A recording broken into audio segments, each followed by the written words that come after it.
Good afternoon, everybody. I'm glad you can all join us. I'll give it 1 minute before we start. My name is Njiden Deli. I'm the Vice President of the Healthcare Federation of Nigeria. We're glad you can make our time today to join us. So I'll give it 1 minute to see if the Honorable Minister can join us before we start.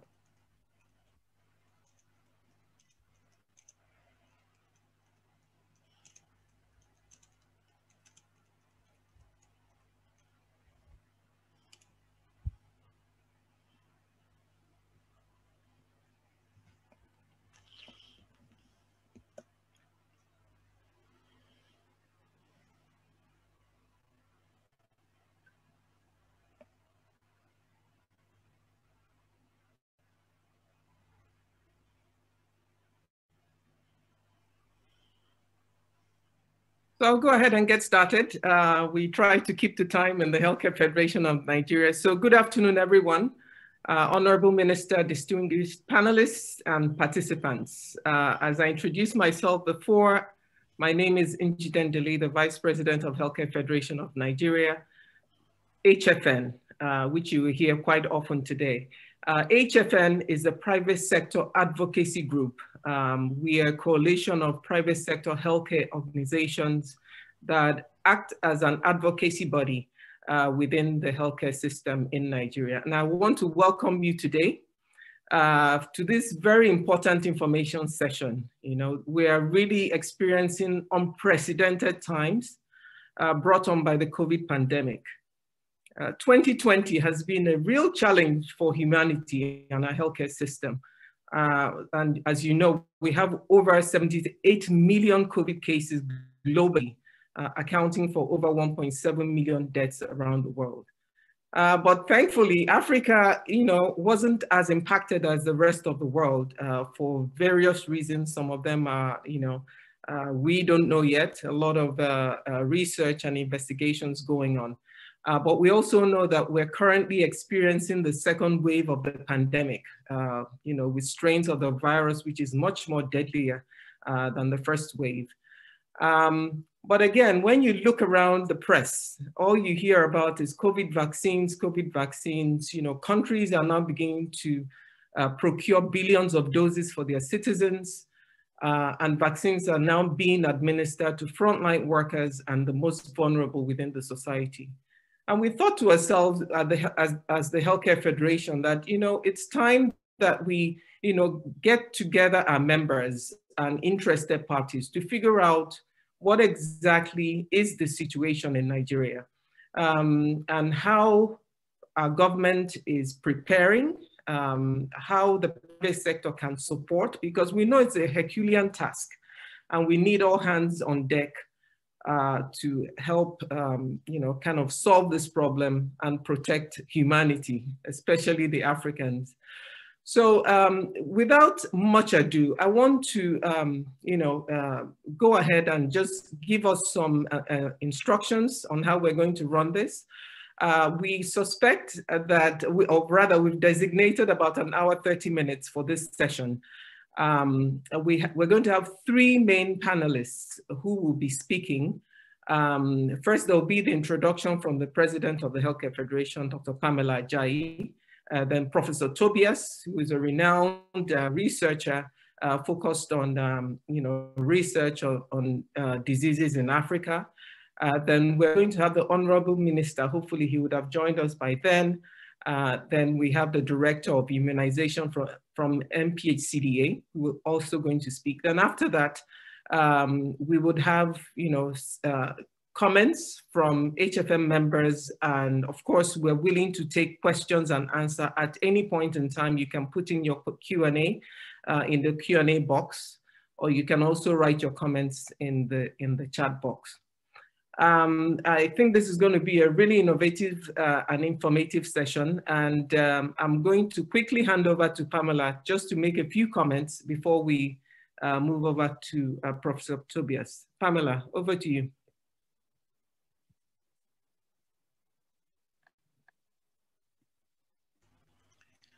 Good afternoon, everyone. Thank you very much for coming to this session. And thank you all for being here. There's so many of you who have come and on time, so we really appreciate that. The Healthcare Federation of Nigeria is a very important body for the private sector and has done a lot of work with the government and various bodies in advocating for various issues that afflict us, shall I say, in the private sector.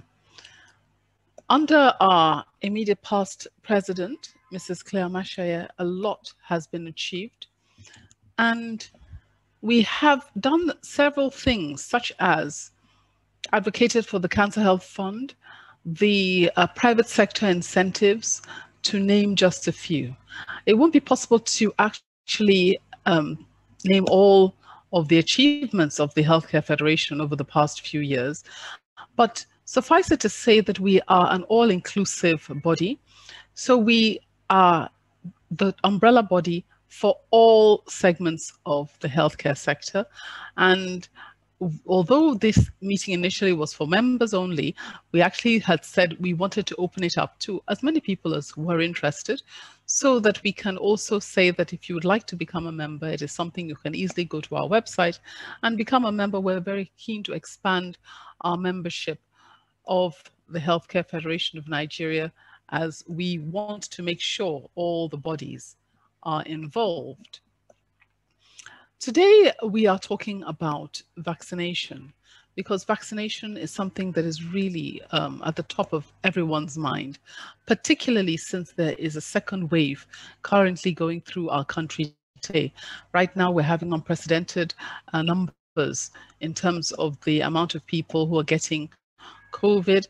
People are worried, people are anxious. Some people are asking, when are the vaccines going to come to us? On the other hand, we have a whole lot of people who on the other side are saying, no, we don't want those vaccines. We hear they're dangerous. A whole number of conspiracy theories.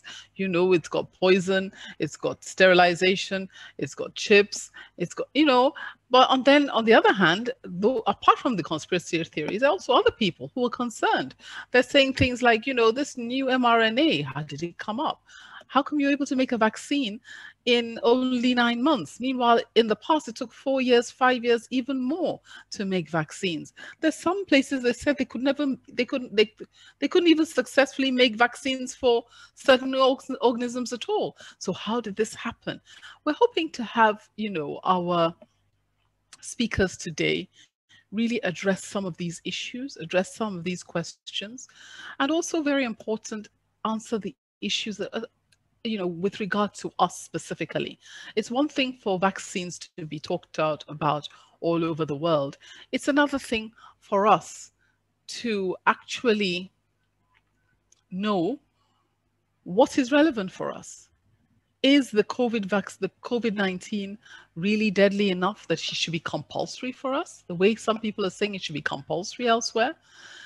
Is it even going to be possible to use some of these vaccines because they require such cooling temperatures that we can't even possibly think of achieving?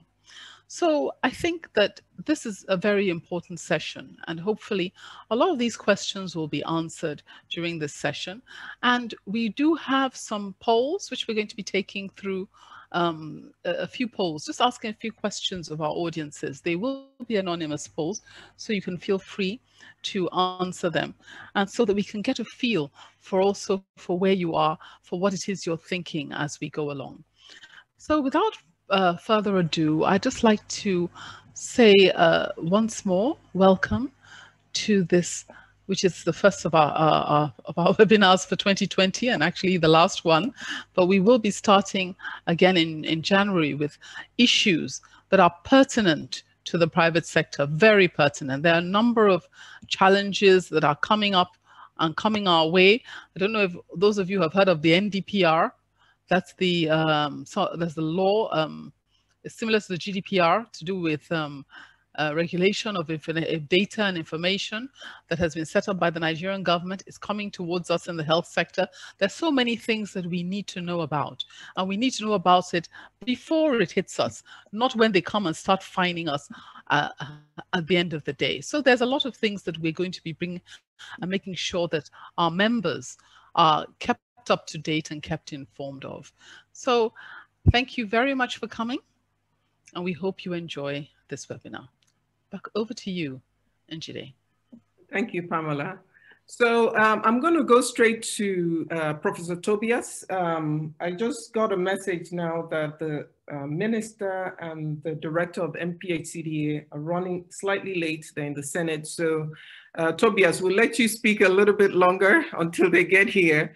So please go ahead. I'm going to paste Professor Tobias's bio in the chat box because it's too long. It'll probably take me 10 minutes to read it. So over to you, Tobias.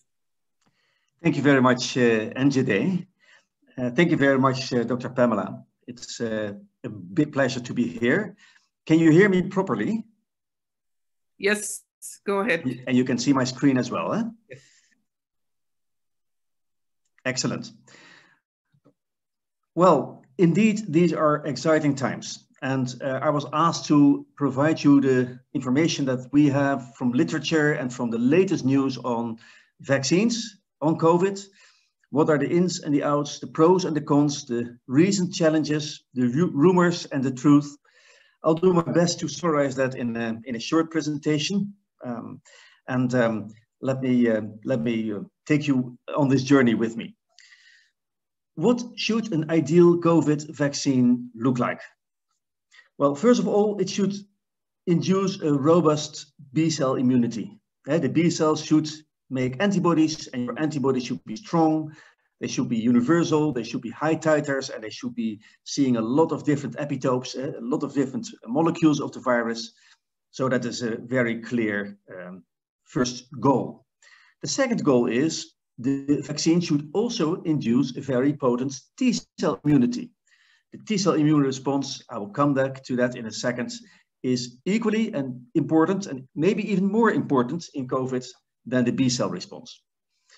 Then a vaccine should induce no serious adverse effects, if possible, zero. And finally, of course, logistically, the vaccine should have a low price, it should be easy to produce, it should be safe, it should be logistically easy to give to people. It should be stored in a place that is not too cold, and so on and so forth. The practical considerations. Well, if we go to the immune system, just to give you one picture, I promise I will not go into too much details, but it is important to know how the immune system reacts to COVID in order to understand also the vaccine component of it. If we look at the virus, SARS-CoV-2, then it is obviously the spike proteins on the outside, which are the ones that are binding to the ACE2 receptor of the human cell, so that the virus can enter into the cell. And at the moment the virus enters the cell, it can release its genetic material, which in this case is RNA. And then the RNA makes use of the human cell's transcription and translation machineries to produce new virus particles. And eventually those virus particles leave the cell again. So in other words, the virus is using the human cell as a factory, as a translation and transcription machinery. So the virus is completely dependent on its host. Importantly, for binding to the cell, the virus uses, you can see that here in a little bit bigger part of the picture, it uses the ACE2 receptor, and it uses a second receptor, which is called furin. Important to know because this has consequences for vaccines. Now, when the virus is leaving the cell, and there are many of them, then it will, of course, attack new cells in the human body. But at the same time, the human immune system will start reacting to the virus. And the first cells that react are the antigen-presenting cells, the APCs, as shown here. And they will swallow, they will phagocytose the viruses, they will cut them in small pieces, and they will present those pieces on the outside to the so-called T helper cells. And the T helper cells are the central cells of the immune system, very crucial for any immune response and for any vaccine. And those T helper cells, as you can see here, they create two different pathways. the B cell pathway, and the T cell pathway. The B cell pathway, T helper cells are helping the B cells to produce antibodies. We all know antibodies against COVID, you should be able to measure them, and they should neutralize COVID viruses. And the second arm of the immune system is the cytotoxic T cell, which is the T cell response, as you can see also on this picture. And the cytotoxic T cell kills viruses that are infected, cells that are infected with viruses. In other words, it's cytotoxic to those cells that are infected with COVID viruses. The two arms of the immune response, the B cell response and the T cell response. And in fact, both of them should be activated by a vaccine. That will be the best possible vaccine. Okay. Now, what are the challenges for vaccine developments for this particular virus? And I'm going to show you some of those challenges before I get into the vaccines themselves. First of all, the receptor and the virus, both of them are mutating. And you've heard news about that, and I will update you also on that news. But obviously, they're not stable. They mutate. Secondly, COVID itself is an immune disease. So it is directly affecting the immune system. And we ask that same immune system to have an immune reaction to the virus. So it's an intricate and quite complex situation when the virus is directly attacking the immune system, in a way like HIV is doing. HIV is also directly attacking the immune system in a different way, but still. Third of all, we have seen that when there is a natural infection with COVID, our immune responses are not that strong and often also rapidly disappearing. In other words, natural immunity against the virus is not always neutralizing, it's not always effective, and it's waning quickly over time. I'll come to more details. Another thing we know now is that reinfection definitely is possible. You can get a COVID infection, get cured, and a couple of months later get a new COVID infection, which means that somehow your immune system apparently did not protect you properly. Then, of course, the challenge is that COVID has an exceptionally high viral load and a very high infectivity rate, and even higher infectivity rates since recently. The UK messages, and I'll come to you and I'll tell you about that as well.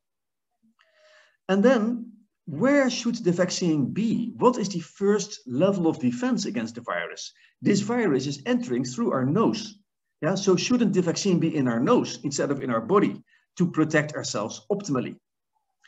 And last but not least, we know that the R0 of the virus is around 2.6, 2.7, which means that we need approximately 70% of the population to be covered with a vaccine to have herd immunity. 70%. That is a high percentage. So these are quite some challenges. And let me just show you a little bit some examples on this. First of all, the virus itself, SARS-CoV-2, it mutates. If you look at the picture here, you see an orange and a blue virus, basically. The orange virus was a virus which had the position D614. Amino acid 614 was a D. And later on, it mutated into a G. And you see over time, since January this year up to May this year, the orange viruses basically globally started to disappear and the blue viruses started to take over. And why is that? Because the blue viruses have a mutation in their spike protein, which makes them more producing more virus particles, higher shedding, more virus particles, higher viral loads. And of course, a higher viral load means more infectivity. So it is logical that the blue virus takes over from the orange virus. And this is just one example of a well-documented mutation that we know already for more than half a year. Also, the receptor for COVID, ACE2, the primary receptor, mutates. I'm not going to go into the details here. You see the world map and different parts of the world. And apparently those different parts of the world have different mutated forms of ACE2 receptors. In other words, the binding between the virus and the receptor is variable. Okay, it's dependent on continent, it's dependent on mutation rates. Well, the very latest news on this of the 16th of December, and I thought I'll tell that to you more in detail, of course, is the whole new variant that was found in the United Kingdom. In fact, it's what we should keep in mind here is that the United Kingdom is sequencing a lot of its viruses. In Europe, approximately 400,000 viruses have been sequenced up to now, COVID viruses. And the UK has done 140,000 of them. So the UK is very much into molecular biology and DNA sequencing, RNA sequencing of the virus. And it is it's the COG UK which is doing this work. And up to now, we've found already 4,000 different mutations. Just to make it very clear to you that mutations are very normal. Mutations take place all the time in viruses. And in fact, COVID is not such a quickly mutating virus as compared, for example, to HIV. HIV is much, much quicker. Anyway, still 4,000 mutations is quite a lot. And they are all detected in the viral spike protein, the protein on the outside, which is the important protein binding the virus to the receptor. But the far, far majority of those 4,000 mutations are totally insignificant. They don't matter for the binding of the virus.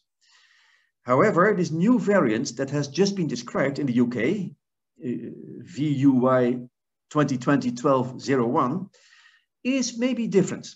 And I'll show you in the next slide a little bit more the differences, but it at least resulted in a complete cancellation of flights from Europe, from the UK to Europe. Boats, trains, everything has been stopped. In fact, my country, the Netherlands, started with this exercise. And now the UK is basically experiencing a Brexit avant la lettre, as we would call it. A virological Brexit instead of a political Brexit. However, let me be very clear about this. The viruses found in the UK have already also been found in the Netherlands, in Denmark, in Germany. Small numbers, but that's because we don't sequence so much. So my country is rapidly scaling up now, trying to find out. And we have also seen quite a lot of those viruses in South Africa. And they are not completely the same, the South African variants, but also in South Africa at the moment, there are outbreaks of viruses that are clearly different and have better and higher transmission rates. However, the other side of the story is that there is at this moment no evidence whatsoever that those new viruses cause more severe illness or that vaccines would work less well against them. The only publication on the new UK virus that just came out yesterday, and I'm not going to go into the details, but it basically shows you that there are 17 different mutations, and here's the list of those mutations in the spike protein of the virus. And 3 out of those 17, they really do something for the binding of the virus to the receptor. So the N501Y mutation really increases the affinity of the virus with ACE2. Yeah. Then there is a small deletion, 6970, which makes that the virus can escape the immune response easier. And there's another mutation, P681H, which is influencing the second receptor, the co-receptor, the furin molecule. You remember I told you about furin in my first slide. In other words, these are 3 mutations that play a role in transmissibility of the virus. As of last week, December, there were 1,108 cases of this virus seen in the UK. Now it is already more. And the history behind this, how could those viruses develop, is quite interesting. They developed very likely because some people have prolonged COVID-19 infections. Normally an infection takes 2 weeks and then the virus has disappeared from the human body. But some people have 2-3 months of COVID infections and of viruses around. For example, HIV patients. They have, of course, a lower immune system, longer infections with COVID, and COVID can then mutate, of course, more. Because the longer the virus is in somebody's body, the more it can mutate, the more time it has. And often also, those HIV patients, they are not healthy with their immune systems, so they get help.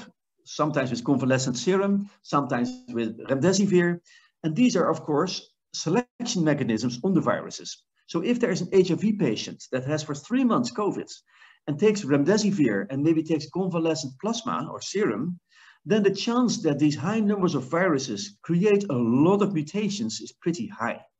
And this is quite likely what has happened. And so you can see that in the slide here that the normal mutation rate of COVID is this bottom line that goes up in a certain speed, but the new viruses are much higher than the other ones. They are much more mutated already.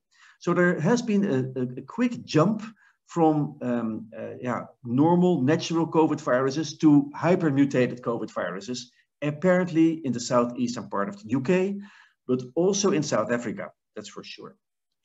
Okay, this was some background, and the question, of course, is how do vaccines work against this? We have to keep in mind that vaccines create multiple antibodies against many different parts of the spike protein. So hundreds of different epitopes of the protein, antibodies will be generated against. In other words, if one or two of those epitopes, small parts of the protein, change, it does not mean that the vaccine doesn't work. But of course, experiments will have to be done to do this, to prove this in more detail. Well, the other thing is COVID is an immune disease, as I said. It has basically two phases. If you take over time the disease, then there is a viral phase and there is a host inflammation immune system phase. In the beginning, during the infection, there is a lot of viruses in your body. You have a high viral load, there's a viral response. And you basically need antivirals to fight that part of the disease. Then after 1 or 1.5 weeks, the immune system gets working and usually the virus disappears because of the B cells and T cell responses. But sometimes the immune system, because of COVID, gets out of order and it gets deregulated. And then it gets to overreact and create cytokine storms and all those organ damages and breathing problems and all the other problems that make people end up in the ICUs. So that's the second stage of the disease, which is an immune response disease. And that is in fact the severe COVID. In fact, it is your own immune system that's overreacting and therefore making you very, very sick. Now, the question is, and we know that I've worked myself now for 30 years in Africa. I've lived for 12 years in Ethiopia and in South Africa. I've seen that immune systems of people in Africa are different.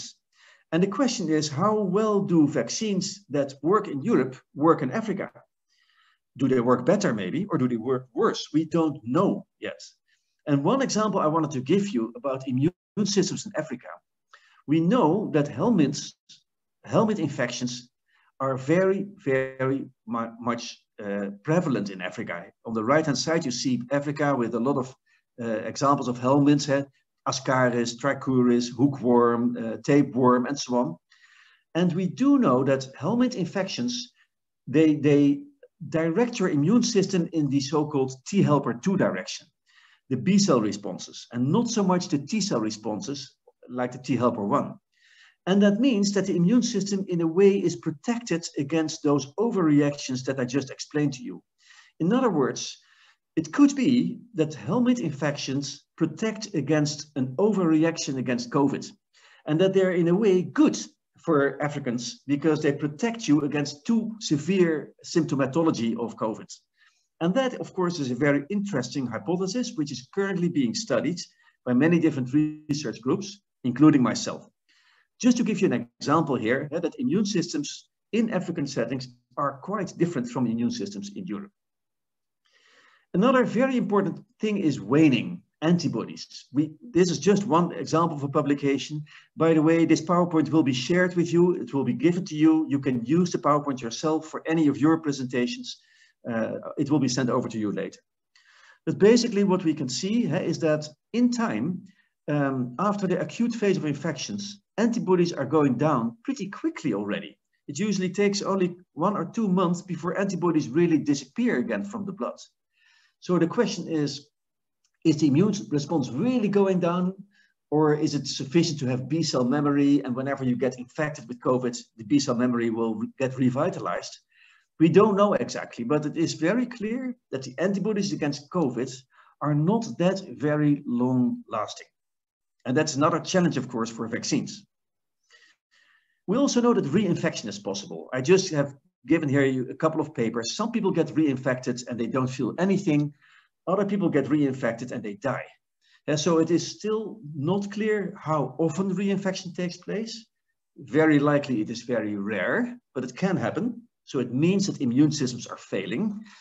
And sometimes a reinfection is no problem, and sometimes it is a problem. So it's a bit of a bi-directional answer. We also know that the virus has very high viral loads and high infectivity rates. In other words, it really has a high chance of being transmitted, particularly through the mouth, talking, spreading, particles. You know all about it. So the question is, where should then be the first defense line against the virus? Should it be a systemic immune response, like is shown here, and which is normally raised by normal vaccinations with an injection in your arm? Or should it maybe be a mucosal immune response in your nose and in your mouth? Because that's where the virus comes in first. And let me tell you, there are quite some vaccine developers, not yet now on the market, but who are busy making sprays, vaccines that work in the nose and the mouth, and not through an injection in the muscles. Those vaccines are also under development. They are not yet that far, but they could maybe protect much better against transmission than systemic antibodies will do. Of the current vaccines, we don't know whether they really protect against transmission of the virus. We do know that they protect against symptoms and against disease, okay? And the last one, I just show you my country, the Netherlands, in terms of herd immunity. We know that we need 60 to 70% herd immunity for a country to be really protected. Well, look at the Netherlands, at my country. In April, we had 2.7%. In May, we had 5.4%. In October, we had 6.2%. We are far away from herd immunity in my country, and we are amongst the top countries at the moment being infected. We have a complete lockdown at the moment in my country, and we have unprecedented high numbers of people in our hospitals. Even under those circumstances, our herd immunity is nowhere close to 60 or 70%. So this is another evidence that vaccination will be needed to reach herd immunity. Why? Because vaccination boosts immune responses. It makes them much stronger than a natural immune response. And that's because of all the adjuvants in the vaccine and because the vaccine has a high dosage. And so this is another very important challenge. Okay, let me now update you on the state-of-the-art vaccines and the latest news there. Like was already said by Dr. Pamela and also by Dr. NG Day, is that the development of vaccines normally takes a lot of time. And the COVID vaccines have been developed in less than 12 months. In 9 months' time, we have 2 vaccines FDA approved. That is incredibly fast compared to vaccines against MERS or SARS or Ebola, which took 15 years, or polio, which took 60 years.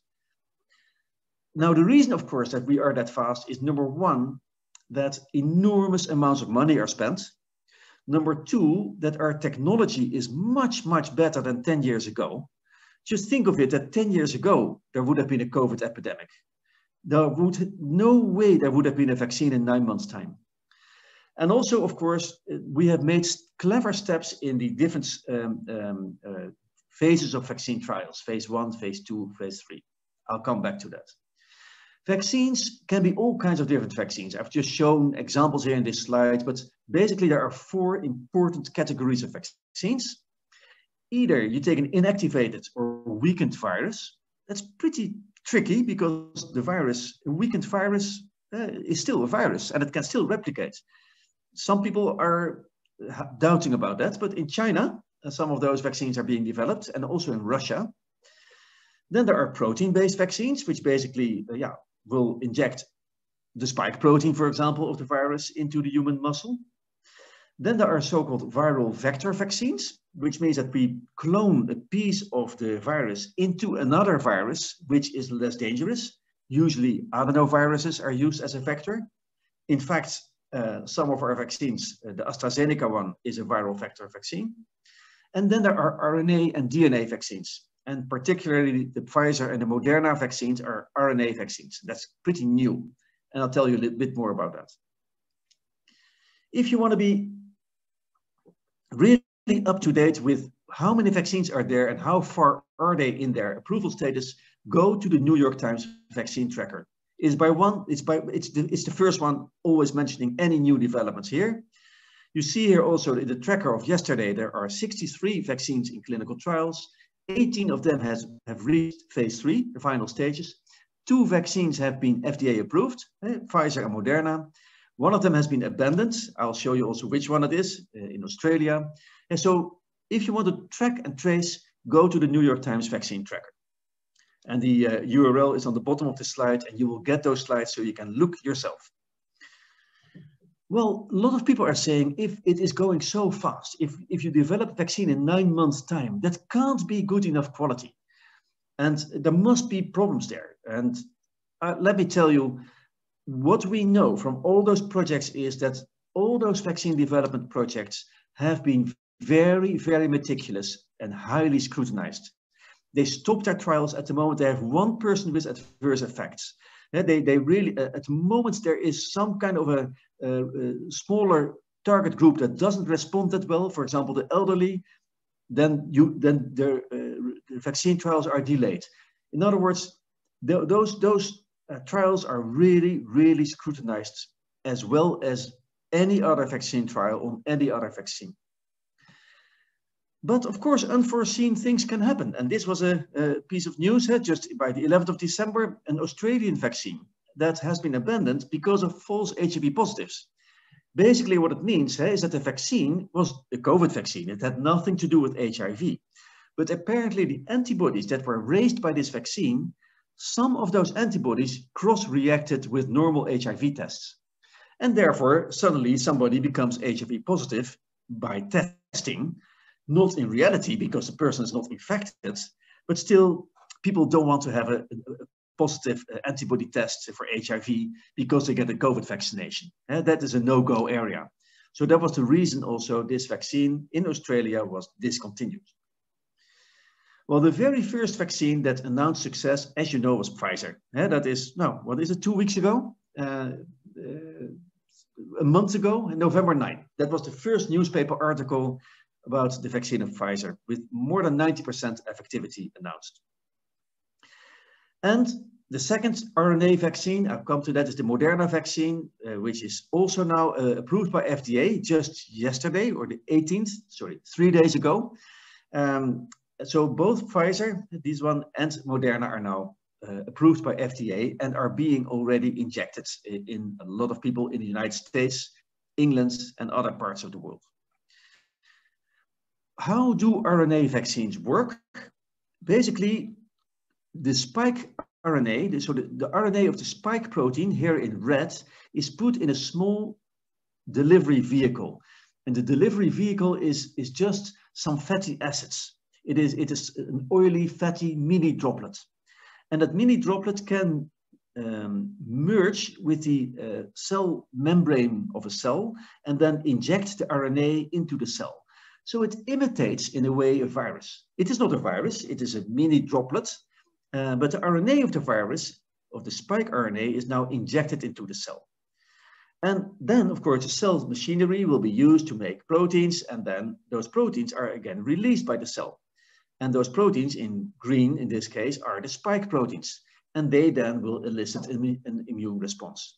In other words, the beauty of RNA vaccines is that they very much imitate the life cycle of a normal virus.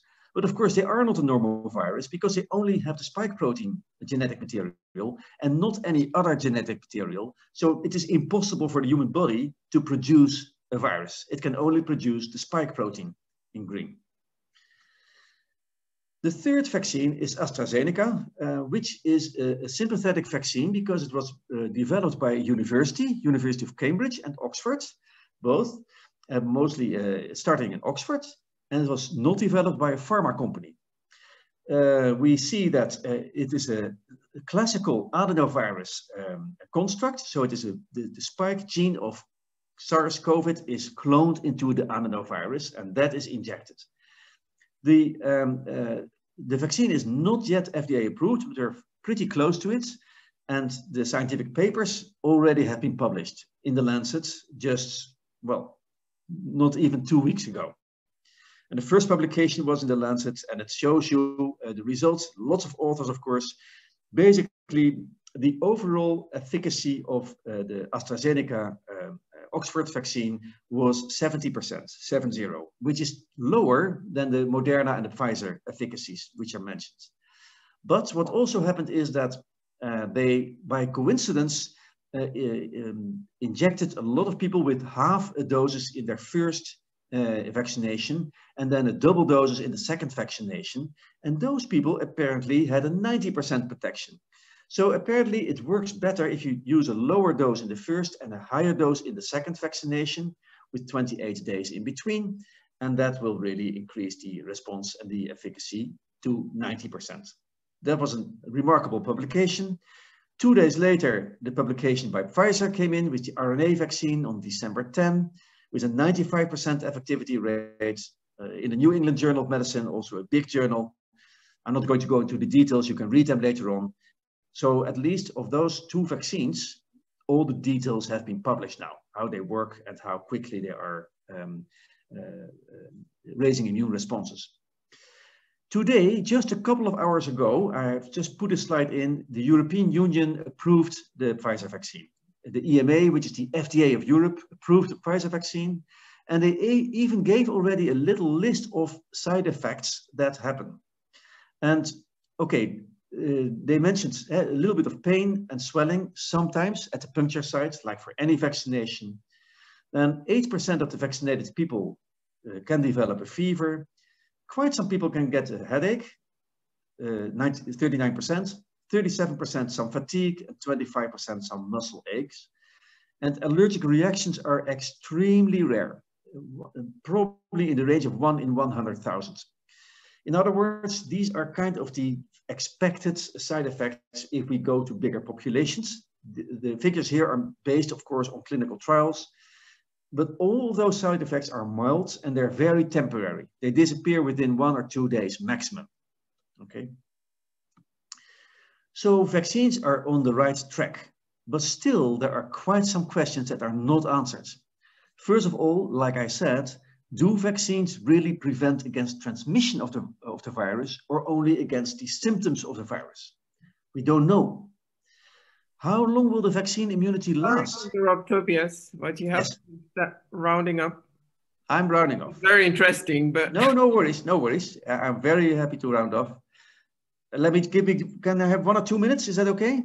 yes, you can go for 5 minutes. Okay, that's fine. I will be there in 5 minutes, no worries. So how long will the vaccine immunity last? We don't know. Will it be 6 months? Will it be a year? Will it be 2 years? So do we have to revaccinate people? Yes or no every year? How well do vaccines work in young children or in very old or older people? Because not many of them were involved in the clinical trials. How do vaccines compare to each other? Which one is better? Will people combine vaccines? Yeah. And could the virus indeed mutate away from the vaccines? And what are the long-term safety concerns?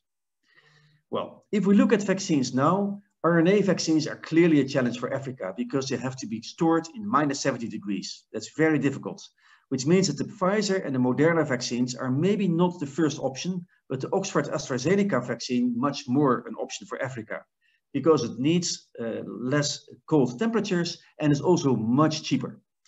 If you look at countries like Canada, they have purchased 9.5 times the amount of vaccines that they need for their entire population. New Zealand, 7 times, UK, 5 times, Chile, Australia. Look at COVAX, which is the initiative for Africa, 0.6 times. In other words, COVAX, which is a big initiative to get more equal distribution of vaccines in Africa, it has raised now $2 billion. It has procured 2 billion vaccines, which is good for 1 billion people, because you need 2 vaccines per person. Mostly those vaccines have been purchased from Sanofi, AstraZeneca, and Janssen, not from Pfizer and not from Moderna, because these are 5, 6, 7 times more expensive and difficult to transport because of the cold temperatures. However, the Sanofi, AstraZeneca, and Janssen vaccines are not yet approved, so they cannot be used as yet, neither in Europe nor in Africa. That's important to know. Well, let me skip this one and that one. This is one but last slide. This is a message that was leaked from the Belgian minister or the Secretary of State for Health. She put the prices that were paid by Belgium for the different vaccines on an app, in a WhatsApp message. And that, of course, became famous everywhere in Europe. So I thought I'm going to share it with you as well, so you know at least what Belgium has paid for the top 6 vaccines: AstraZeneca, Johnson & Johnson, Sanofi, BioNTech, Pfizer, CureVac, and Moderna. Interesting information. Then I was asked to give a little overview of the top 6 vaccines. Here is a table that I made for you. The ones that are now approved are Pfizer and Moderna. Pfizer and Moderna both FDA. Pfizer also by EMA today. Efficacies are mentioned, temperatures for transport, dosages, and the prices are all on this table. You can look it up also in the URL at the bottom. So the last thing I wanted to show you is the Africa CDC did recently a survey between August and December on the willingness of Africans to be vaccinated in 15 countries in Africa, including Nigeria. And the average willingness of people apparently is 79%, varying between 94% in Ethiopia and 59% in Congo. And I think Nigeria was in the range of 70% or so. Well, if 70% of the people says, I'm okay with the vaccine, then in reality, it usually is lower than 70% when it really comes to the matter. But remember, you need a 70% herd immunity to protect the country. This is my very last slide, just showing you that the WHO is working on a digital version of the yellow booklet, the vaccination booklet, that probably will be used also on mobile phones in the future, so that people, when they are vaccinated, will have a token of that vaccination on their phones and can use that barcode possibly for entry into all kinds of events, or for traveling, or for going to maybe soccer matches, or maybe even to the church. This is just my last slide, and I thank you for your attention. I know it is a lot, but I really thank you for your attention. Wow. I have to say thank you so much for that presentation, Tobias. I don't even know where I personally would start, because on the one hand, the information about the virus is scary. The fact that it's mutating, the fact that, you know, the vaccines haven't really been tried and tested, even though, you know, clinical trials have happened, and how it will react with the Africans, as you call us. So, you know, there's quite a lot, you know, to take in. You know, the only question I see so far, I know there might be quite a number of questions. So I would ask you to stay with us till the end. The only question here has been answered, but this is really a crash course in COVID and COVID vaccine. So thank you very much for that.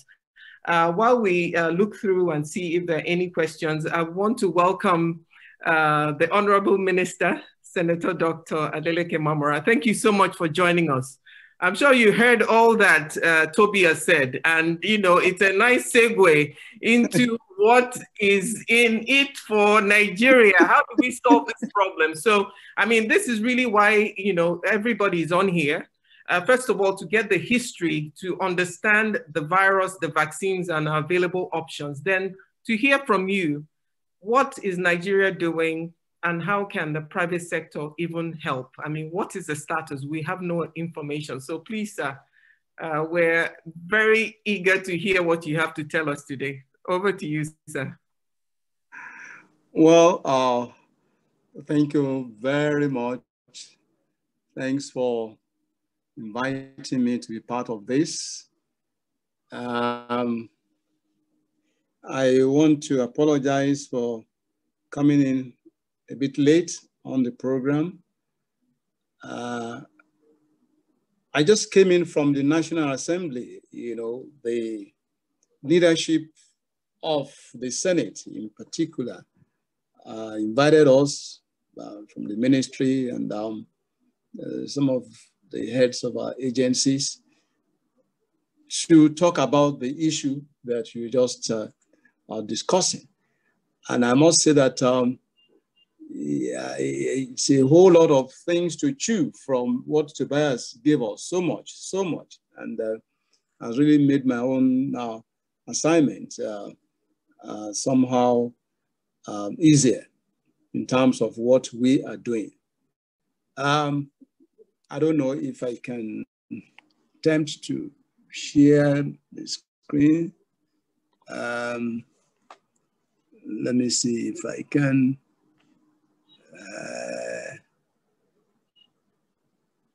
Let me see. Sorry.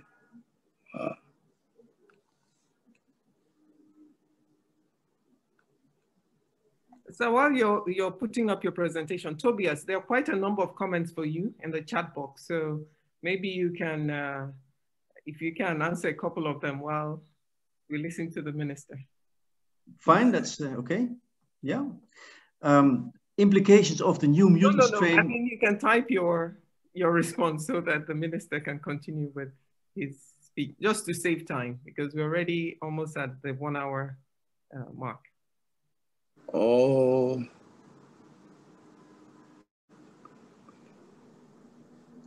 Okay. I'm happy to answer questions, but I don't want to be in the way of the minister. I seem to be having some issues here, but then I think I will just, sorry, I seem to be having some issues there, but let me see if I can just go into, just a minute.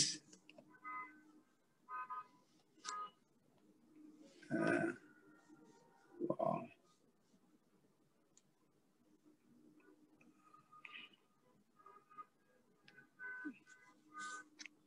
Hello? Yes, sir, we can hear you, sir.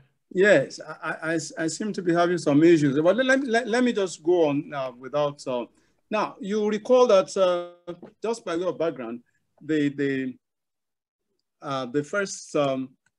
first case, that is the index case that came in, was in February, precisely 27th of February. And thereafter, we've been battling with this problem. And as at the last count, that is as at 17th of December, we've had a total of 67,110 cases that have been successfully treated and discharged, well, out of about 76,207 cases of COVID. Now, appreciating the fact that we don't have any specific treatment, and of all the, well, so-called treatment, so to speak, it's probably just the dexamethasone thing that has been the only thing that has been proven to have some, some effect. So we have no choice than to switch or to put our hope on vaccines. And that is why we decided, of course, in line with the global community, let's go ahead and see what we can get out of it. But having said that, again, we discovered that we can't even do that on our own. So I'm going to focus essentially on the issue of vaccine and where we are.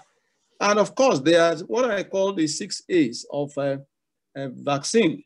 The first is availability. Is the vaccine even available? That's the first question. Now, if available, is it accessible? If it's accessible, the next is it affordable? That's the third A. If it's affordable, the next is it acceptable to the people? Then, of course, the fifth A is the administration. That is the management of the vaccine itself. And the sixth one is the accountability. How do you account for these vaccines? Because our experience in the country is such that, take for example, the polio vaccine. We discovered that some of these vaccines were found even in the marketplace. And you are wondering, how could this have gone to the marketplace just like that? So, but having all this in mind, we then had to do what we needed to do in terms of joining the COVAX facility. And as you know, the COVAX facility is it's a kind of facility that is being managed by the Gavi, and which is very well known for vaccine issues and all that, you know. So we had to join, just like some other countries have done, to put us in a position to have access to vaccine and hopefully in an equitable manner. And of course, the major agency that has been in the forefront of trying to do that for us is the the National Primary Healthcare Development Agency, which is one of the agencies under the Ministry of Health. And our projection is that by 2021, 20% of the vaccine needs of the country will have been covered by the COVAX facility, while the government of Nigeria will cover the another 20% with the operational cost. And of course, we're looking up to another 20% in 2022. And just as Tobias mentioned, you also want to look at the efficacy of these vaccines, vis-a-vis safety. And of course, Tobias has said so much about this. And we have quite a number of them: the Pfizer, the Moderna, of course, the Russian vaccine, the Sputnik. Of course, we have some Asian vaccines as well. Well, what Nigeria is doing is to currently explore the options of acquiring these vaccines through bilateral and multilateral engagements. For example, we are talking with the WHO through Africa Regional Region, and the regional office rather of WHO in Africa. And of course, we're also talking with the WAHO, West African Health Community, and because we are looking at purchasing or joining the countries that could have a large purchase and then possibly be able to reduce the cost, because the cost element comes in whether we like it or not. And you had Tobias mention that there are a lot of factors, costs for Africa, and of course the issue of the other facilities, that is like the storage, the supply, the cold chain, and all that. These are issues, and of course, if you are looking at vaccines that you need to store under minus 70 degrees Celsius, that may appear, not absolutely though, a no-go area, but that is not exactly what I'm saying. But you have to consider this, whether the facility and the technology to make that happen, and the cost element has been taken on board. So we will be looking at possibly the other vaccines that will require less, maybe temperature of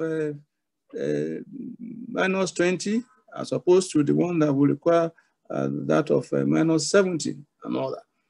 So we also look at the issue of the delivery of these vaccines, which I mentioned earlier on, and this is something that will have to go through all the age groups. So we do not have the age group that you won't want to cover, because that is the situation that we are faced with. And then we also look at the issues of our own priorities, that is, who will be the priority groups to give these vaccines to. Of course, we're looking at the frontline health workers, we're looking at the elderly, particularly over 50 years of age, and other vulnerable individuals with comorbidities.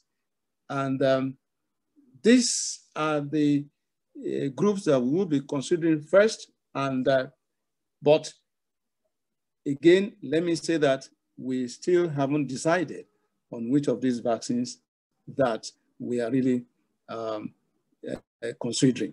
But we have in place a team, a kind of a technical working group that is looking at all the issues, and will advise us as appropriate. It is also important to say that NAFDAC, which is an agency, a regulatory agency, to license and regulate these vaccines, we are not leaving NAFDAC out of the equation, because they need to do what they have to do in terms of ensuring that what we are getting is what will benefit us in the maximum. Of course, like it was said by Tobias, we must also be alive to the issue of advocacy, mobilization, and communication. Because as we have it right now, you have some degree of vaccine hesitancy that is based on myths and based on misconceptions and all that, which we have to address in order to ensure that we're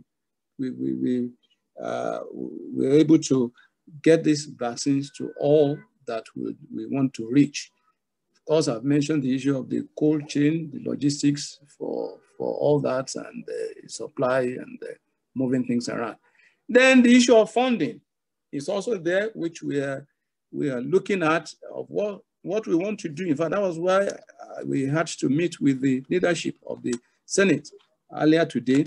Our intention is to have in place a kind of reserve fund that we can just draw from as at when needed to purchase these vaccines, noting that what we have so far, the situation may change at a later date, but for now, it's 2 doses that is for one person at interval of about 3 weeks to 4 weeks.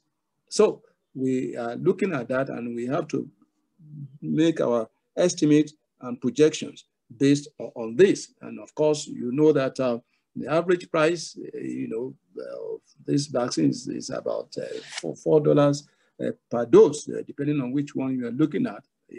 Of course, we have some others that are a bit more expensive than that. And we are looking at the coverage in terms of population and all that.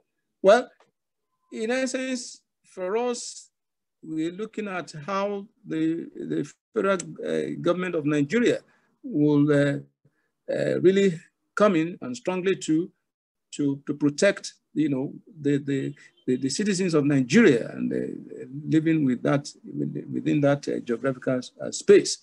And I know that this present administration is committed to making that happen. So all we are doing at the moment is to put in place the necessary logistics, make the necessary contacts, and of course, make our projections and ensure that some funding is put in place as a reserve fund to be able to do what we need to do. Thank you very much. I think I'll stop here at this point. Thank you. Thank you, Honorable Minister. It's obvious that quite a lot of thinking and planning is already going into being put in place. As the Healthcare Federation, we are a body of private sector organizations and individuals who are interested in supporting government. I was wondering if there is any role you see throughout all the plans that you've laid out where private sector can support. If you think about it, Nigeria, a country of 200 million people, it would be very expensive, a Herculean task to get half the population vaccinated. What role do you think that private sector can possibly play? Yes, one of the roles is, well, I've just mentioned the issue of logistics. When you think of this logistics of even reaching out to the various groups, government may not be able to do it all alone. So we will need the support and the collaboration of the private sector. I also mentioned the issue of this cold chain system. Again, we provided the private sector may come in to also assist in procuring facility or putting in place facility to ensure that we have this cold chain to be able to do the supply and storage of this cold chain facility. Of course, we are also, if you look at the committee set up, the technical working group, I know that some actors within the private sector, they are part of this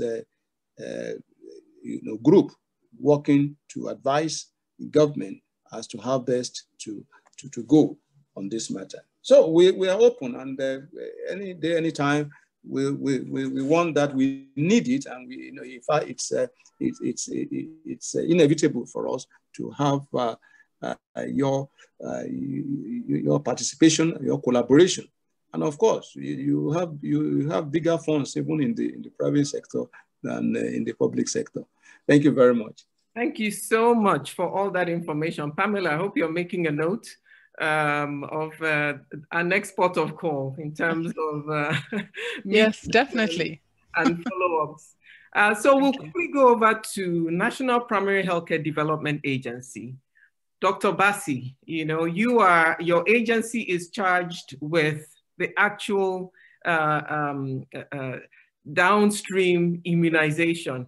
I wanted to hear from you what your plans are. Again, how can private sector support? Are there plans in place, to whenever these vaccines have been purchased, what are the plans to roll them out and get them to those who need it? What is the level of prioritization? Frontline workers, is it the old, is it the young? Considering that tests haven't actually been done on the old and the young, so what would be our criteria for rolling out these vaccines, aside from the frontline workers? If you're on, maybe we can hear from you. Okay, thank you. Good evening, Honorable Minister. I know it's not been easy. We are glad when we see our role models like this, just leaving the Senate. He's not tired, he's here again to talk. You are highly welcome and acknowledged, sir, our Honorable Minister of State. Thank you, sir, for the great support and leadership style that you are showing us, the ones that are following you. And to the President of PFN and all our leaders that are on the platform here, what I would just mention first is to thank the Healthcare Foundation or Federation of Nigeria for the good work that they are doing, and that for the vaccine introduction in the country, for COVID-19 vaccine introduction, we've had very good support from the Minister of States, and a lot of work has gone in to see how these vaccines will come on board for Nigerians to benefit. Like the Minister have said earlier, a lot of efforts ongoing. We have vaccines from so many places that are available, from the COVAX AMX facility to the ones that are outside the COVAX. The country has expressed interest through the Gavi for the COVAX facility, and the Honorable Minister and the Minister of State are also leading the team in bilateral discussions to get the non-COVAX vaccines also. And then as a country, we have an enlarged technical working group that has membership from the Ministry of Health, the Ministry of NPHD, NAFDAC, NCDC, Ministry of Information, the NTA, all our partners and donors in country. And we are all on board with the guidance we're having from our parent ministry, developing the detailed work plan for this vaccine to be introduced as soon as it is ready. And for the priority group that you had mentioned earlier, we have looking at 4 major criteria areas. The first priority area, the health workers, and then these health workers will be followed by the elderly, those above 50 years of age, and then those with comorbid conditions that are less than 50 with other comorbid conditions, and then the other population at risk, which here will take into consideration also the burden of the disease in the country. We have taken notes and the statistics of information of where these health workers are. We've plotted the dot maps and all that we need to know where these health workers are, so that the moment the vaccines arrive, we'll be able to get at them and ensure that all our health workers are immunized. So that is already being done. We are targeting 70% of the Nigerians in between now and 2022. In 2021, we are targeting 40%, and then 2022, 30%. So by the end of 2022, we are looking at immunizing 149.7 million Nigerians. And then for the areas that we want, there are a lot of work going on, but because already evening, and going straight to the areas where, like you've asked, the Home Minister of State has said this also earlier, the budget that is required for the vaccine introduction is huge. And this is where we'd also like to see the private sector came in. They came in supporting the country during the COVID lockdown, doing so many things. This is a time that we can also Nigeria to get in these vaccines, can also support in the bilateral discussions that are ongoing for these vaccines to be available. And then additional resources are needed to expand the cold chain. This is an area where that can happen, and where there are needs. We have companies like the Coca-Cola company, the fishing industries. These are areas we can tap in for them to also support the government, what the government is doing. And then getting the vaccine to the last mile, there's a discussion that has started with the DHL company, so that with the system the country has at hand, it will also extend to the private sector to be part of the last mile delivery. Innovative technologies are ongoing. We are currently employing those ones in SMS reporting of routine immunization. We'll also use those technology, which the private sector also have, to be able to report on what is going on with regards to the introduction. And then every other area that the platform is open, the Honorable Minister, the Minister of State is there, listening to everyone from all these suggestions that will come in. So we have our private sector here on board, whichever areas they will also suggest that will help the technical working group and the ministry. We will also be grateful to get those tips from you people. Thank you, over and out. Okay, well, the numbers seem quite ambitious, but I'm glad at least there is some plan in place. We'll see how realistic they are. 70% of the population, but again, I have to say there's a lot of work being done, and I want to really thank you. These are really challenging times. We know we're also in a recession, so funding remains a key issue that we have to also overcome, which is why we need private sector. I would quickly call on Dr. Leke if he's online, because we want to hear from the private sector. He has been, he's part of Healthcare Federation, and he is, the lead for the HMOs, which we know at the center of providing care to Nigerians right now. And he's quite passionate about how private sector can support. So Dr. Leke, over to you. If you can quickly just give us some ideas that you have, then we'll open it up for additional comments and questions from the private sector participants. Over to you. Well, thank you very much, Anjide, for inviting me to say a few words. Your Excellency, the Honorable Minister of State Health, and very kindly, our guest lecturer for today. Honestly, you've really educated us, and in fact, I've learned a lot. Tobias, thank you very much. Now, a lot of what I prepared on my slides have been overtaken by what Tobias and the minister have said. But perhaps it might still be pertinent just to go over them, see if I can share my screen.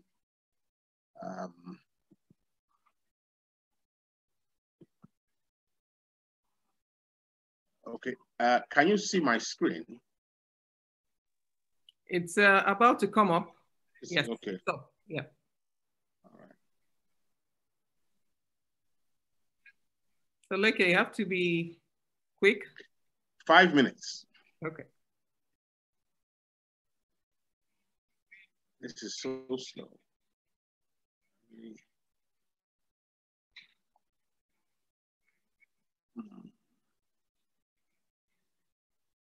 We can see the slides. You just need to project. Oh, you can see the slide. Oh, yes. Okay, fine. Yeah. Okay, so the title of the... If you can put it in presentation mode. Okay. Let's see.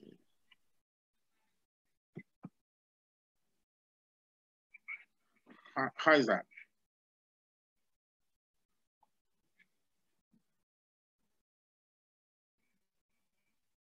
Not yet. One more time. Otherwise, you carry on if people can see your slides. Okay, can't see it. Okay, fine. So essentially, it's just to contribute our own little bit to articulating an actual protocol for the administration of the COVID-19 to 200 million Nigerians, which in itself is a logistic nightmare, if I can use that term. Now, we all know, we've heard over and over again about how quickly it spread, how COVID became a pandemic. And 3 vaccines ready for use that we know of, although there seems to be some hitch with one of the vaccines now, but Pfizer, BioNTech, Moderna, and the Oxford AstraZeneca vaccines, which are the ones that are in the public domain. Now, we have a very, very broad membership of the Health Federation of Nigeria and the Healthcare Federation of Nigeria. We have pharmacists, nurses, doctors, you know, PharmAccess, very, very kindly is our military arm. You know, they support us in so many things that we do. And this makes us very, very relevant in any plans for deploying vaccination nationwide. The statistics tell us that 70% of healthcare in Nigeria is delivered by the private sector. So the last mile that Honorable Minister spoke about is actually mostly the private sector that will probably be handling it.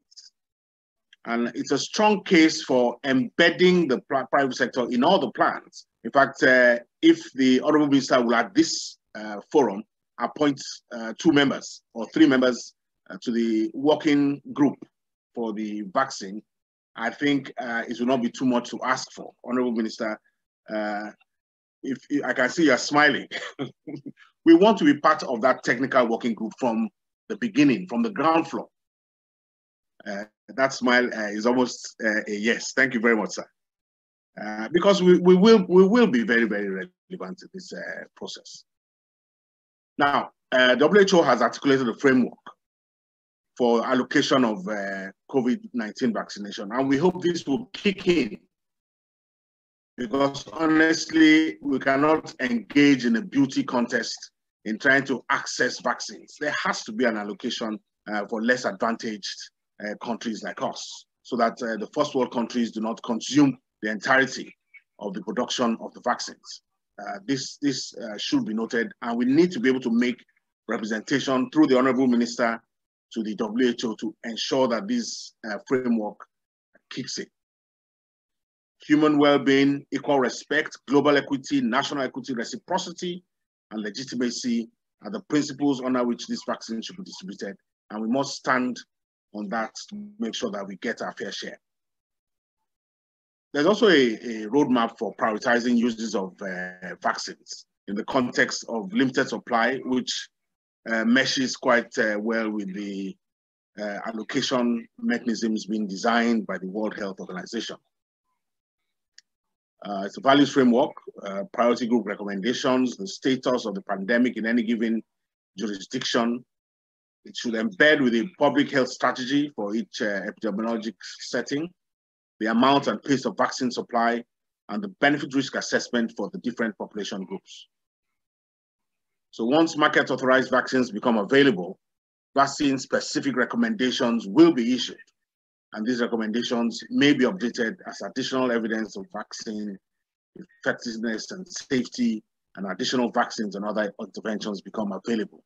So WHO has set the stage in collaboration with SAGE to ensure that there's equity in the distribution of these vaccines. And finally, COVAX is the vaccines pillar for, as the Honorable Minister said, access to COVID-19. And it involves coordinating the COVAX facility, a global risk-sharing mechanism for pooled procurement and equitable distribution of the eventual COVID-19 vaccines. These were all set out well before the first vaccines hit the market, up till about August, September 2020. The protocols were already laid out.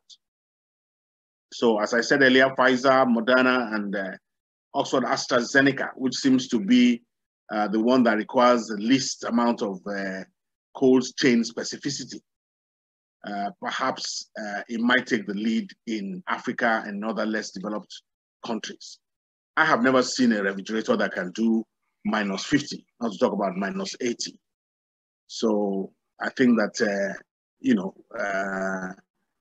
the nod, Oxford AstraZeneca may get the nod. Now, it's important that we establish this protocol from now, and Honorable Minister has mentioned the working group, because we're on the brink of a huge public health engagement.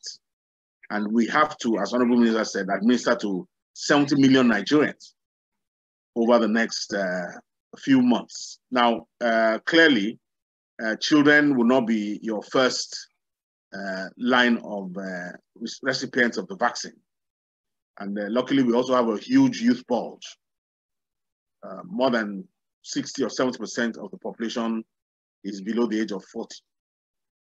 So that we really would be looking at those above 40 as the most vulnerable and perhaps the first to receive the vaccines. Now, what are the items under the protocol we should be concerned about?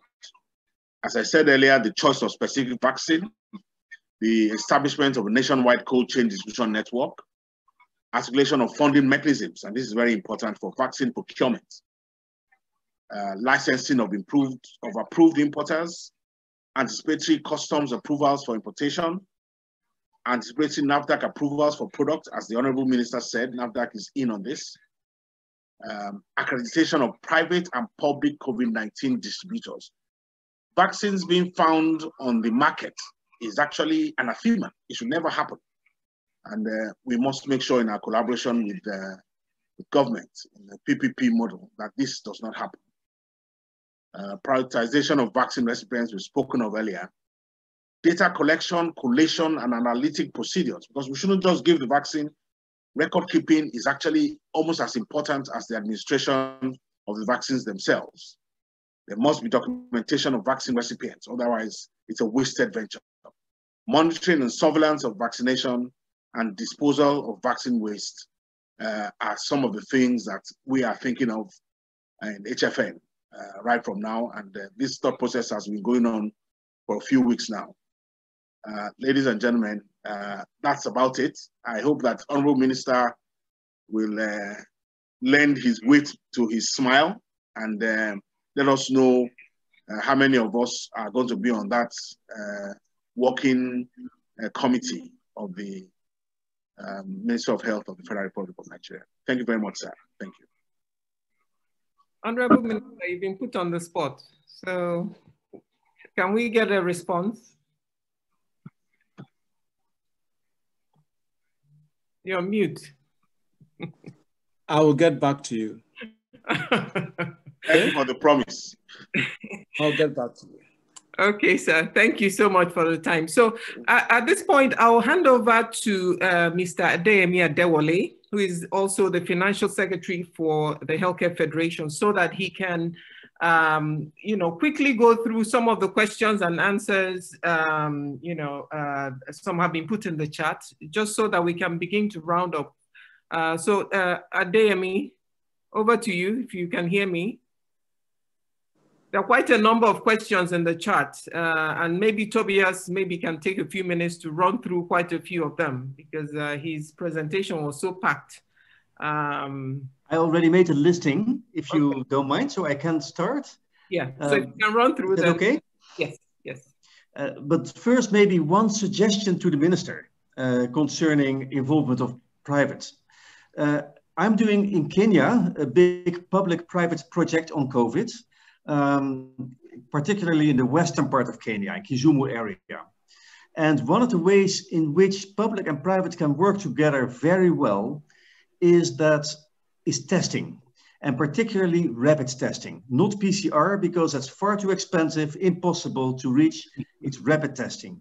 Now you, through the government, can have access to rapid tests at very subsidized prices, probably even for free or very low prices through the international efforts of COVAX and others. That's impossible for the private sector. You can do that. But you can use the private sector to administer those tests all over the country through their settings.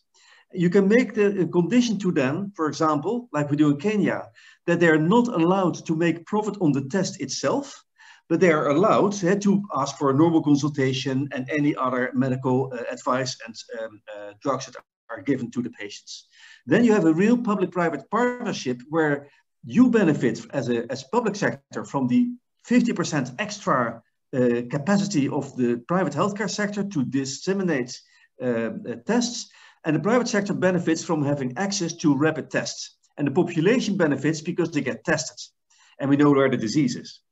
It's working in West Kenya, and I'm happy, Honorable Minister, if you would like to be knowing more about this, to put you in contact with the minister over there, who can give you more information if you like. Okay, that's one. Yeah, no. I think that's well taken. Thank you. Concerning the questions I got, I have a couple of them here. First of all, there was a question about Sinopharm vaccine, the Chinese vaccine that is being tested now in Bahrain and in the United Emirates. How do those vaccines compare to Pfizer or to Moderna?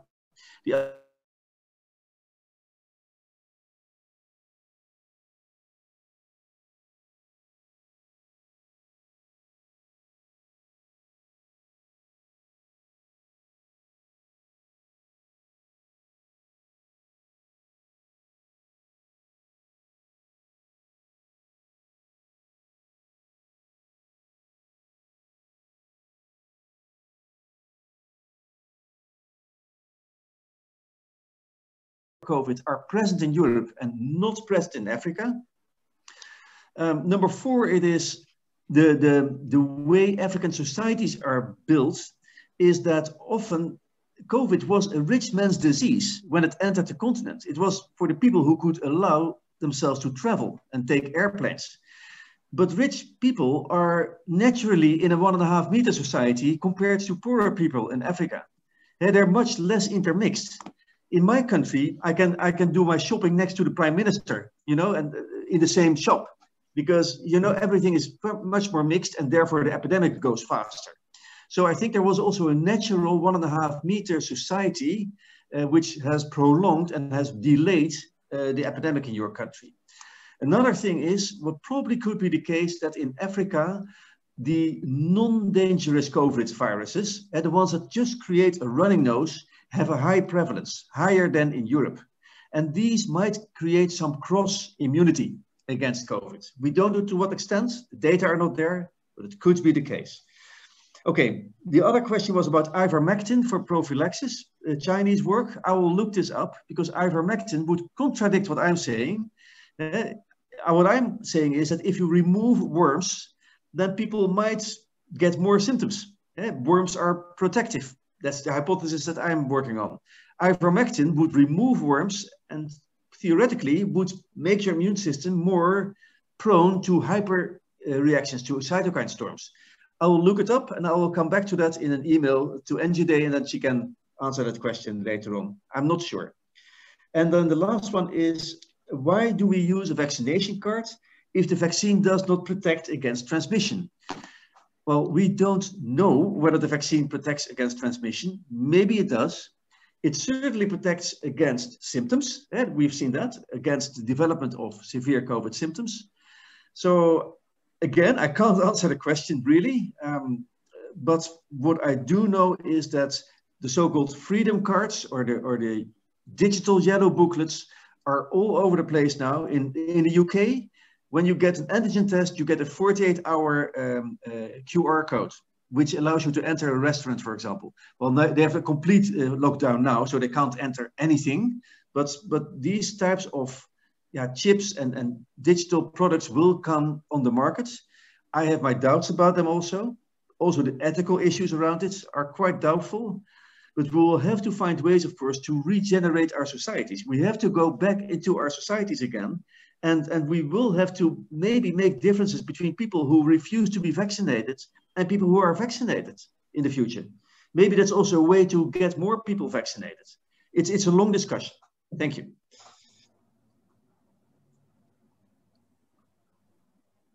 Mr. Demi, over to you, so we can start rounding up if there are no more questions. Is he there? There's a very important question on digital health for Honorable Minister.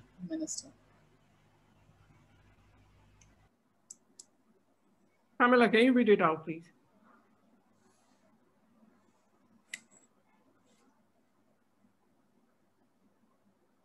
Looks like everybody's muted. Can somebody unmute Mr. Adeyemi so he can speak?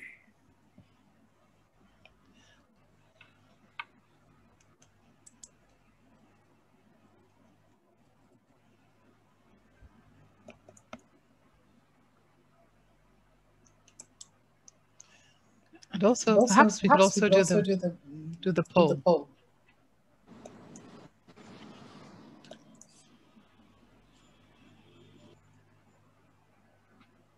Okay, so it looks like we're having some technical issues.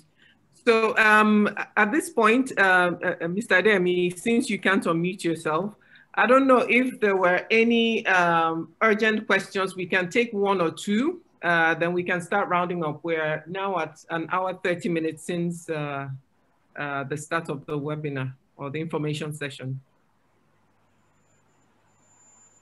Kunle. The question from the digital community was asking the Honorable Minister whether there were any active plans to engage the digital expertise towards improving towards the planning of the COVID vaccine rollouts.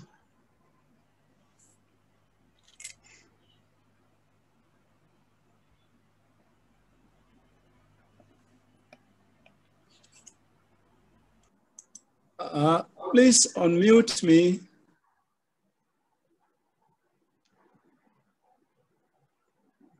I'm not so sure I can do that.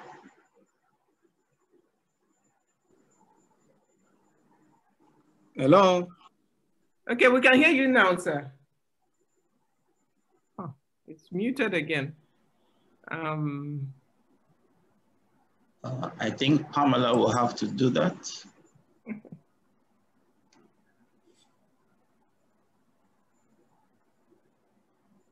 Pamela, can you unmute everybody? For some reason, we're all muted except for me. Hello? Okay, Honorable Minister, we can hear you, sir. You're unmuted now.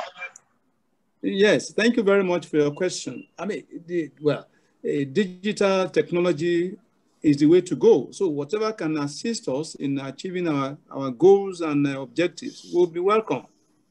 So we expect whoever has something to come up with what he or she has, and we'll look at it, because that's the way to go. We are leveraging on technology right now in getting things done in the health sector, and that's the way to go. Thank you. Over. All right. Thank you, sir. There's one suggestion for digital here, if I am allowed to make that one. If we go for rapid testing in the country through the mechanisms of PPP that I just presented, we are working with Pharmaxis on a rapid tool, an app on a mobile phone that can make photographs of each and every rapid test that's done and upload those results into a national database. That database will have then a nationwide view of the numbers of tests done, the types of results gathered, and the types of people taking those tests. That is a very doable digital intervention, and I'm happy to give more backgrounds on it for anybody who's interested.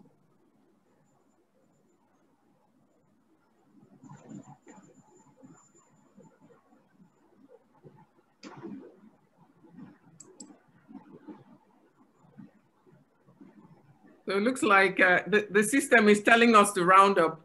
Pamela, can I hand back over to you for any final comments that you may have so we can close this session, because I think that the systems are revolting. Oh, okay, we have a poll. Yes.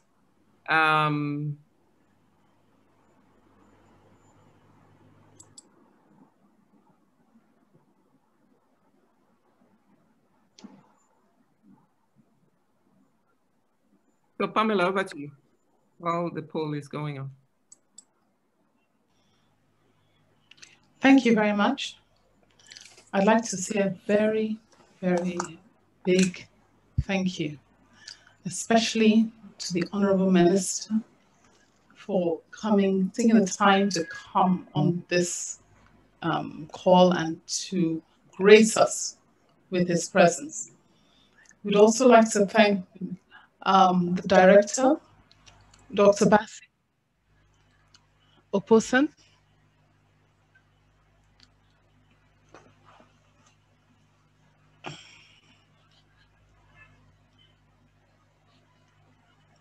I would also like to thank Dr. Bassi Oposen for taking the time out, rushing out of the Senate meeting to be here with us. Now, I wanted to just ask or add in a last question or plea, which is how do we take this forward? I don't know if the Minister or Dr. Oposen would just like to answer. How do we take it forward for the private sector? What steps, what are our next steps? How do we move? How do we engage? What would they like us to do next in this case?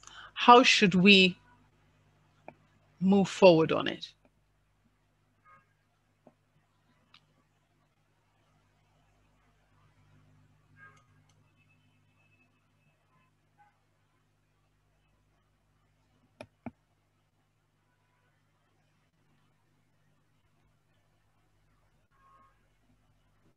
Hello? Hello, Hello? panel? Yes, sir. Yes, right. sir. Well, I think my suggestion is to approach us in the ministry. I have had privilege to be part of this discussion. And like I did say earlier on, we will see how we can co-opt some of your members, if at least one, if not two, into the working group so that we can have a more robust atmosphere for engagement. And then we benefit from each other. I think that's what I would suggest at this point in time. I'm going to, because I won't make the decision all alone, I'm going to discuss further from with the Minister of Health, and then we'll take it further that way. That's just my suggestion. Thank you very much, sir. We really appreciate that. And I'm sure we'll be able to get together a working group that will be able to engage with the ministry and take it forward in the way it needs to. So I don't know if the polls have been completed.